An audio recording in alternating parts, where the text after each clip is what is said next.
Recording. This is Juan from the One-on-One Show, brought to you by the Delatour Law Firm. And I'm here today with our special guest, Congressman Darren Soto from Congressional District Number 9 in the state of Florida, covering parts of Orange, Osceola, and major parts of Orange and Osceola and Polk County. I knew I was missing one in there somewhere.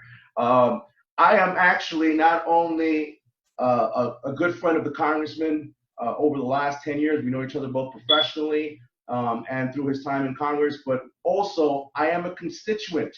I am a homeowner and a business owner in CD9. So I would love to ask the congressman some questions today as they pertain to information that I know I have plenty of friends looking for answers on. So Congressman, how you doing, by the way?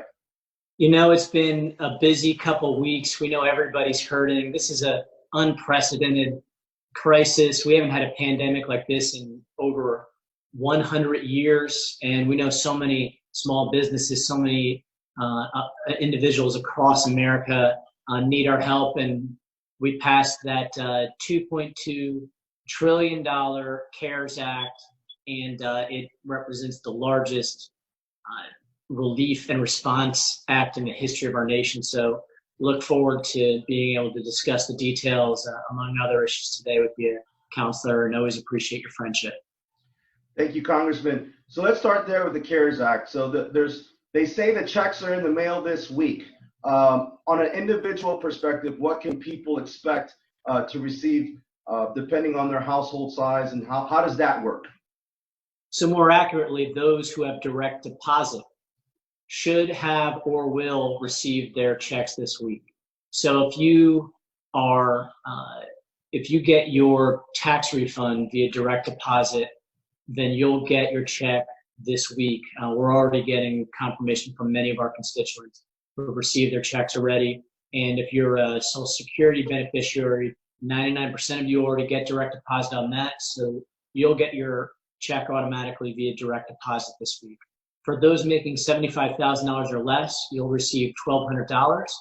For your average family of four making less than $150,000 a year, you should receive $3,400 because it's also there's also $500 per child.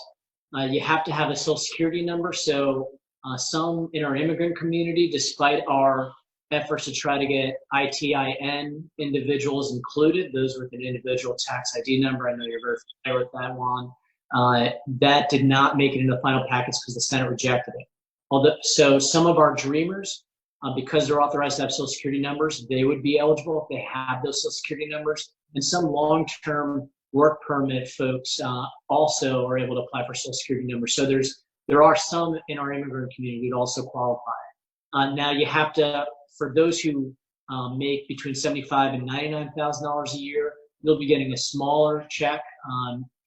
And the incomes are based upon what you reported in your 2018 or 2019 tax return. For everybody else, the check will be in the mail slowly. 5 million people a week for the next couple of weeks, which is why you're going to want to request a direct deposit. The online portal for the IRS is already up and running for non-filers. For those of you who didn't earn enough income where you were required to file a tax return, or you didn't earn any income at all, and we're told that we could see as early as this week for filers, they'll also be able to request a direct deposit. If you remember nothing else, please get a direct deposit.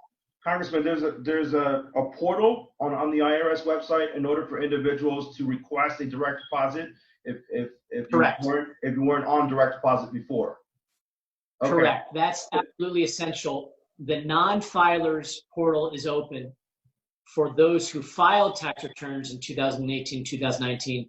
That should be open later this week, according to Treasury. And we're strongly recommending everyone, because with 5 million checks a week going out in the mail, it's going to take weeks for folks who are waiting for a physical check. And it'll go in order of those who make the least money to those who make the most money. So that's going to be a huge piece of advice to tell your clients and listeners. If you're just joining us, this is a special edition of the One-on-One Show brought to you by the Delatour Law Firm. right here in Orlando. Our phone number is 407-733-0640. This program will air on Facebook, will also appear on LinkedIn. And if you have questions, please throw them in the comments section. The congressman has joined us today from Congressional District number 9, Congressman Darren Soto. I'm a constituent. I'm also a longtime friend. I'm asking him some very important questions on what we can expect from the CARES Act and the other legislation that's been passed to help out both